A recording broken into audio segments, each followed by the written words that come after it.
ఇంకొక police station వాళ్ళు వస్తారు, అవును. రిమాండ్ అంటారు, మళ్ళీ వీళ్ళు పట్టుకుపోతారు. అదే కదా ఇది ఇట్లాగా అదేదో సినిమా, అతని పేరు నాగ చైతన్య, నాగార్జున కొడుకు, ఓ సినిమా ఉంది చూసా, ఇతనిదే పెట్టారు. అందులో ఇతనిదో క్యారెక్టర్ అనమాట, ఇతను దెబ్బ కొట్టడం కోసం అని చెప్పేసి ఒక 4-5 కోర్టుల్లో నకిలీ కోర్టులు పెట్టి అందులో ఇతన్ని ప్రవేశపెడతారు. అవును. దాంతో ఇతనికి ఏది ప్రతి చోట భయం పుట్టిచ్చేస్తారు అక్కడ.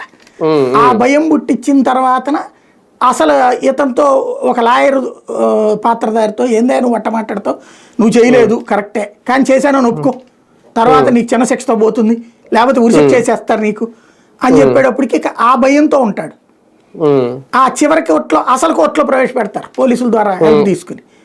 అసలు కోర్టులో ఇతను నేను ఆ నేరాలను ఒప్పుకున్నాను అంటాడు, ఒరిజినల్ శిక్ష పడుద్ది. ఫైనల్ గా సీన్ కట్ చేస్తే ఇది. ఇప్పుడు అట్లాగా ఇతనికి సినిమా చూపెడుతున్నారు. అవును, నిజంగా ఆ సినిమానే చూపెడుతున్నారు ఇతనికి. చివరికి చిరాకులో ఇతను వచ్చి జగన్ని తిట్టాలా, వైసీపీని తిట్టాలా, అలాగే ఏదన్నా మాట్లాడాలి. అది ప్రస్తుతం జరుగుతున్న కథంగం. కానీ ఒక రకంగా ఒక నాయకుడిని, ఓకే ఈయన సినిమా ఆర్టిస్ట్ అనుకోండి, వైసీపీ తరఫున పనిచేశాడు కాబట్టి ఇలాగే అంటే ఇన్ని స్టేషన్లు ఒకళ్ళ తర్వాత ఒకళ్ళు మాకు రిమాండ్కి ఇవ్వండి అని అడగడం, ఇదంతా చూస్తే ఓకే చూడడానికి ఒక్కొక్క సందర్భంలో ఫన్నీగా అనిపించినా ఆయనకి ఒక రకంగా చాలా టార్చర్ గానే ఉంటుంది, చాలా నరకంగా